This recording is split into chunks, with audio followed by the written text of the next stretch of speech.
Hello friends, मैं हूं doctor विवेक माहेश्वरी और साइकोलॉजी की पाठशाला में आपका स्वागत करता हूं।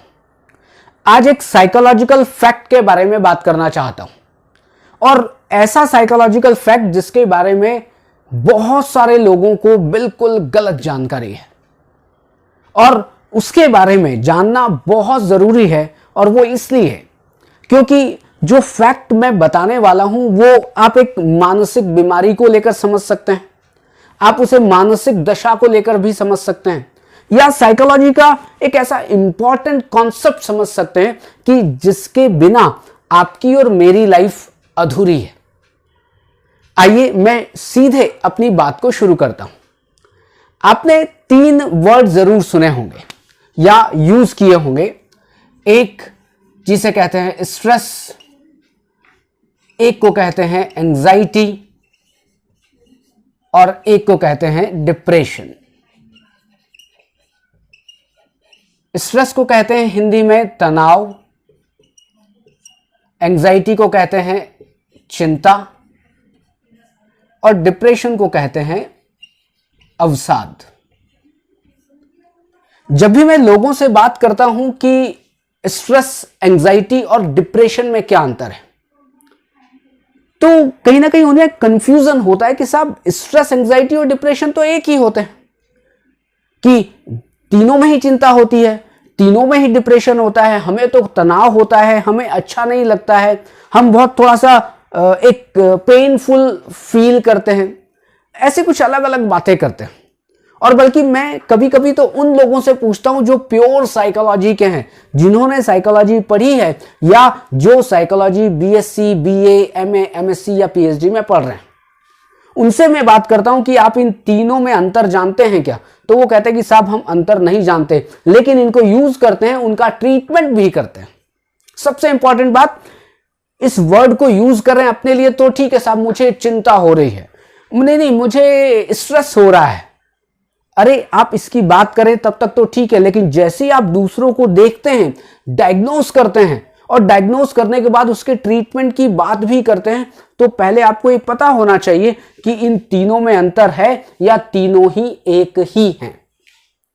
तो आज मैं बात करने वाला हूं इन तीनों के विषय में कि तीनों को समझना बड़ा जरूरी है। सबसे इंपॉर्टेंट बात, कोई भी मानसिक बीमारी हो, मतलब कि आप दुनिया की जो भी मानसिक बीमारी है, सबसे पहले स्ट्रेस से स्टार्ट होगी। मतलब कि स्ट्रेस क्या करता है? स्ट्रेस किसी भी मानसिक या शारीरिक बीमारी को लीड करता है। स्ट्रेस नहीं है, स्ट्रेस नहीं हुआ, स्ट्रेस को आपने मैनेज कर लिया, आपको कोई मानसिक बीमारी नहीं होगी। सबसे पहले अगर किसी भी मां ने कहा कि मुझे सिजोफ्रेनिया हो रहा है, किसी ने कहा मुझे एंजाइटी हो रही है, किसी ने कहा मुझे डिप्रेशन हो रहा है, किसी ने कहा मुझे पैरानोइया हो रहा है, इसका मतलब यह कि एक समय ऐसा था जब उसको स्ट्रेस था, उसने उस स्ट्रेस को पहचाना नहीं, उसने उस स्ट्रेस की कंडीशन को ठीक किया नहीं, कोई ना कोई कोपिंग स्ट्रैटेजी उसने यूज की नहीं, इसलिए वो स्ट्रेस उनकी अलग अलग बीमारियों में चला गया, मतलब कि अलग अलग बीमारियों में कन्वर्ट हो गया, उनको पता नहीं लगा। तो एक बात आप ध्यान रखिएगा कि कोई भी मानसिक बीमारी इस स्ट्रेस से शुरू होगी। लेकिन इससे भी इंपॉर्टेंट एक और कॉन्सेप्ट है कि मेरी और आपकी लाइफ के लिए स्ट्रेस बहुत जरूरी है। अगर स्ट्रेस ना हो तो मेरी और आपकी लाइफ खत्म हो जाएगी। तो आप कहेंगे कि साहब अगर स्ट्रेस हम में भी है, मैं अगर बात कर रहा हूं मुझ में भी है, आप बात मेरी सुन रहे हैं उसमें भी है, किसी दूसरे में भी है, और हम तो बिल्कुल एक नॉर्मल जिंदगी जी रहे हैं, तो क्या हमें भी कोई मानसिक बीमारी हो सकती है? नहीं, ऐसा नहीं होता है। स्ट्रेस क्या है? स्ट्रेस हमारे अंदर एक एक्टिवनेस क्रिएट करती है। स्ट्रेस क्या है? एक फोर्स का काम करती है। अगर आपको स्ट्रेस ना हो तो आप कोई काम नहीं करोगे। अगर मुझे आज ही कह दिया जाए कि विवेक को गूगल वाले कह दें कि ऐसा करें साहब कि आपको वीडियो बनाने की जरूरत है, हम आपको 2 करोड़ सब्सक्राइबर देते हैं, बस अब आपको कुछ नहीं करना है, क्या मैं वीडियो बनाऊंगा? हो सकता है नहीं बनाऊंगा। मुझे क्या है कि मैं डेली वीडियो इसलिए बना रहा हूं, आप डेली इसलिए पढ़ रहे हैं, आप नौकरी पर इसलिए जा रहे हैं, आप कहीं ना कहीं कोई भी काम इसलिए कर रहे हैं क्योंकि वो क्या है, आप वो काम नहीं करेंगे तो आप पढ़ाई नहीं करेंगे तो आप पास नहीं होंगे। मैं वीडियो नहीं बनाऊंगा, मेरा यूट्यूब चैनल नहीं चलेगा। आप पढ़ाई नहीं करेंगे तो कहीं ना कहीं आपको जो अच्छी नौकरी करनी है वो नहीं मिलेगी। तो क्या है, ये जो स्ट्रेस बना हुआ है, अरे पढ़ाई करनी है, अरे कहीं ना कहीं काम करना है, मतलब कुछ एक आपके अंदर जो एक्टिवनेस की जो स्टेट है, जब भी आपको लगे कि मैं थोड़ा सा एक्टिव हो रहा हूं, इसका मतलब यह है कि कहीं ना कहीं आप में तनाव की स्थिति है। लेकिन उसको गलत समझने की कोशिश नहीं करना है। वो तनाव की स्थिति की, अब खिलाड़ी जो है वो क्रिकेट ग्राउंड में खेल रहा है, अगर उनको कहा जाए कि आप खेलो, हारो, जीतो, कुछ भी करो, आपको बस नाम ही नाम मिलेगा, आपको पैसा ही पैसा मिलेगा, क्या वो कुछ कर पाएंगे? नहीं। अब आप ये देखें कि कहीं ना कहीं जब वो खेलते हैं तो उनको क्या स्ट्रेस होता है, नहीं मुझे अच्छा खेलना है। अगर बिना अच्छा खेले ही सब कुछ मिल जाए तो क्या होगा? तो वो अच्छा खेलेंगे? नहीं खेलेंगे। इसलिए ये ध्यान रखिएगा कि स्ट्रेस नेगेटिव है, लेकिन स्ट्रेस पॉजिटिव भी है। और स्ट्रेस क्या है? आप में एक्टिवनेस क्रिएट कर रहा है। स्ट्रेस एक ड्राइव की पोजीशन है, स्ट्रेस आपको मोटिवेशन की पोजीशन है, स्ट्रेस आपको फोर्स कर रहा है किसी भी काम को करने के लिए। लेकिन कितना? देखिए, ये जो स्ट्रेस है, स्ट्रेस का एक आदर्श स्तर होता है जिसको कहते हैं आइडियल लेवल, कि एक ऐसा स्तर है कि जहां तक आप अपने को संभाल सकें। लेकिन नहीं कि साहब मैं स्ट्रेस लिया ही करूंगा, लिया ही करूंगा, लिया ही करूंगा, लिया ही करूंगा। अरे तो कब तक लेगा भाई? तो क्या है, एक ऑप्टिमम जो लेवल है, इसको आदर्श स्तर को आप ये समझ लें कि आप अगर आपके अंदर एक ऑप्टिमम लेवल तक स्ट्रेस है, ऑप्टिमम लेवल तक स्ट्रेस है, बहुत अच्छा है। अगर मान लेते हैं कि ऑप्टिमम लेवल यहां पर है, कि आपके तनाव का ऑप्टिमम लेवल यहां पे है, जैसे ही इसके ऊपर जाएगा स्ट्रेस, तनाव अब आपके लिए घातक है। तो इसके ऊपर नहीं जाने देना, इसके नीचे ही रहने देना है। और यहीं पर अगर बना रहे, यहीं आसपास ही रहे, आप में एक्टिवनेस बनी रहे, बहुत अच्छा है। लेकिन अगर उस आदर्श स्तर से, उस ऑप्टिमम लेवल से अगर स्ट्रेस ज्यादा नीचे आ गया तो भी दिक्कत है, आपकी एक्टिवनेस खत्म हो जाएगी। और यदि ये एक्टिवनेस इस ऑप्टिमम लेवल से ऊपर गई तो फिर क्या, अगर वो ऊपर गई, एक बार के लिए गई, चलेगा कि आपने उसको कहीं ना कहीं किसी भी तरीके से उसको वापस नीचे खींच के ऑप्टिमम लेवल पर स्ट्रेस को ले आए। लेकिन अगर ऑप्टिमम लेवल से ऊपर गया और बिल्कुल सस्टेन करता रहा, मतलब कि आप हमेशा तनाव की स्थिति में बने रहे, तब क्या होगा? तब उस वो जो ऑप्टिमम लेवल से ऊपर जो तनाव गया है, जो स्ट्रेस गया है, अब आप में मानसिक और शारीरिक बीमारियां पैदा होंगी। और यही स्ट्रेस कभी एंजाइटी के रूप में भी हो सकता है जब ऑप्टिमम लेवल से ऊपर जाएगा तो, और यही स्ट्रेस कभी डिप्रेशन के रूप में भी आ सकता है। लेकिन ये एंजाइटी कब बनेगा और डिप्रेशन कब बनेगा, ये उस स्ट्रेसफुल कंडीशन के ऊपर निर्भर करता है कि आपको किस स्ट्रेसफुल कंडीशन ने, किस परिस्थिति ने आप में तनाव उत्पन्न किया है। जब आप इसको समझेंगे, एंजाइटी और डिप्रेशन, तो आपको समझ में आ जाएगा कि मैं किन तनाव वाली स्थितियों की बात कर रहा हूं, कि किससे डिप्रेशन होगा और किससे एंजाइटी होगी। तो एक बात क्लियर हो गई कि ये जो स्ट्रेस है, स्ट्रेस से एंजाइटी होती है, स्ट्रेस से डिप्रेशन होता है, स्ट्रेस से कोई मानसिक बीमारी होती है। स्ट्रेस शुरुआती दौर में होता है। अब बात करते हैं एंजाइटी के ऊपर। देखिए, एंजाइटी के लिए सबसे बड़ी जो इंपॉर्टेंट बात यह है कि एंजाइटी का जो एक चीफ सिम्टम होता है उसको कहते हैं डर, फियर। कि आपको जब भी जैसे तनाव उत्पन्न हुआ, आप समझ नहीं पाए, लेकिन आप कभी कभी क्या होता है, कुछ ऐसी सिचुएशन होती है जब आपको डर लगता है। और डर मतलब फोबिया वाला डर नहीं, वो एक अलग है।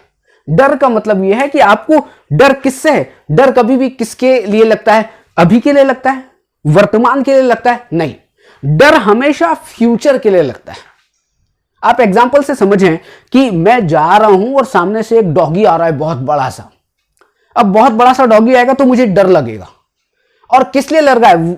अभी वो आया नहीं, वो सामने खड़ा हुआ है, लेकिन डॉगी आ रहा है। अब वो डॉगी आ रहा है तो अब मेरे अंदर डर की फीलिंग क्या है?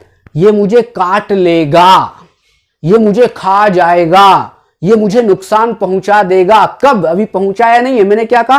काट लेगा। लेगा मतलब फ्यूचर में होगा। तो आपको जब भी चिंता होती है तो चिंता किस लिए होती है? चिंता आने वाली जो परिस्थितियां हैं उसके लिए चिंता होती है। आप इसको एक एग्जांपल से फिर समझ लें कि मैं पढ़ाई नहीं करूंगा, फेल हो जाऊंगा, ये चिंता है। यहां पे डिप्रेशन नहीं है, ये चिंता है। क्यों? क्योंकि आपको फ्यूचर के लिए अनइजीनेस है, फ्यूचर के लिए आपको डर लग रहा है। ये है एंग्जाइटी। और एंग्जाइटी में क्या होता है? एंग्जाइटी में थोड़ा सा एग्रेशन होता है। एंग्जाइटी में इरिटेबिलिटी, जिसको हम चिड़चिड़ापन कहते हैं, आदमी चिड़चिड़ करता है कि उसको डर लगा रहता है। किसके लिए? मैं फिर रिपीट कर रहा हूं, डर किसके लिए होता है? फ्यूचर के लिए। अगर जब भी आप समझें कि मुझे डर लग रहा है किसी भी सिचुएशन में, तो आप उसको ये ना कहें अरे मुझे थोड़ा सा डिप्रेशन हो रहा है। नहीं, आप चिंता में हैं। और फिर सुन लीजिए कि चिंता होगी किसके लिए? फ्यूचर के लिए, आने वाले भविष्य के लिए चिंता होगी। और डिप्रेशन की अगर बात की जाए तो देखिए, एंग्जाइटी किसके लिए होगी? फ्यूचर के लिए।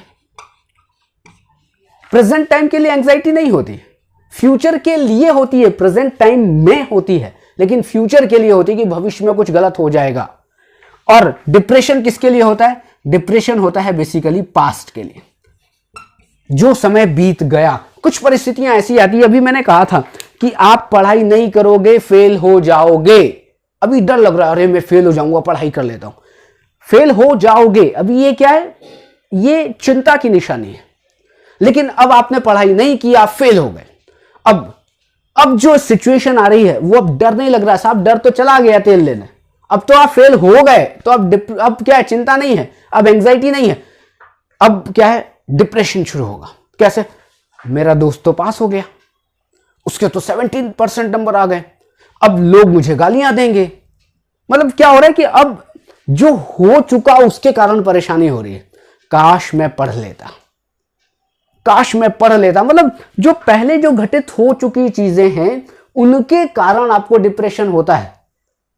तो फिर क्या है? अब आप खुद देखें कि जो सुसाइडल टेंडेंसी है, सुसाइडल टेंडेंसी भविष्य के लिए नहीं होती है।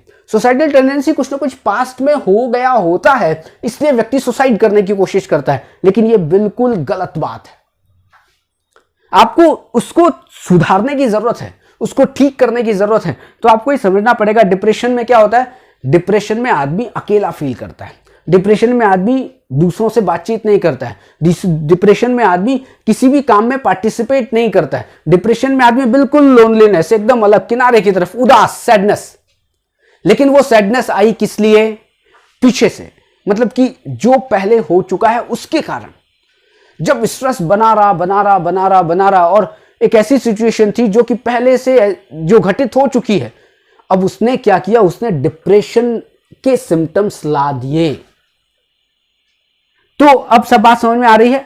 तो अब आपसे कोई पूछे कि आप चिंता में हैं, आप अवसाद में हैं या तनाव में हैं, तो अब आपको तुरंत गौर करना है। अच्छा, मेरे को क्या हो रहा है? मेरे को फ्यूचर के लिए डर लग रहा है, हाँ चिंता में। नहीं, मुझे पास्ट में कुछ हुआ था, उसके लिए मुझे ना थोड़ा सैडनेस की फीलिंग आ रही है, मुझे अकेलेपन की फीलिंग आ रही है, मुझे उदासी आ रही है। तो फिर क्या होगा? डिप्रेशन। और अगर डिप्रेशन कंटिन्यू चलता रहा तो सुसाइडल टेंडेंसी में कन्वर्ट होने की पॉसिबिलिटीज बहुत ज्यादा है। इसलिए यहीं पर थोड़े जैसे ही डिप्रेशन के सिम्टम्स हो, रोक लो, तुरंत डॉक्टर के पास चले जाओ, तुरंत अपने आप को एक्सप्रेस कर दो, किसी भी तरीके से एक्सप्रेस कर दो, डिप्रेशन रिलीज हो जाएगा, कम हो जाएगा, ठीक हो जाएगा। और सबकी शुरुआत कहां से है? बिल्कुल जड़ से है। और जड़ में क्या है? जड़ में है आपका स्ट्रेस, जड़ में है आपका तनाव। बस जड़ से पेड़ बना, तो पेड़ में कभी चिंता आ गई, तो कभी डिप्रेशन आ गया, तो कभी सिजोफ्रेनिया आ गया, तो कभी पैरानोइया आ गया, तो कभी फोबिया आ गया। ये सारी की सारी चीजें। तो अब आपको क्लियर हो रहा होगा कि मैं क्या समझाने की कोशिश कर रहा हूं, कि जो एक साइकोलॉजिकल फैक्ट है जिसके बारे में बहुत सारे लोगों को पता नहीं है, लेकिन मैं ऐसा मान के चलता हूं कि आज आपको पता चल गया होगा कि कोई भी आपसे पूछे आप किस स्टेट में हैं, अगर आपको परेशानी हो रही है तो तुरंत आप कहेंगे नहीं मुझे एंग्जाइटी हो रही है, नहीं मैं भी स्ट्रेस में हूं। मतलब ये शुरुआती दौर है मेरा। तो आज के लिए इतना ही, कल फिर मिलने वाले हैं एक नए टॉपिक के साथ। अगर आपको साइकोलॉजी की पाठशाला ठीक लग रही हो, समझ में आ रही हो, तो लोगों के साथ इस वीडियो को शेयर करें। इस चैनल को अगर सब्सक्राइब नहीं किया है तो सब्सक्राइब जरूर करें। Thank you very much.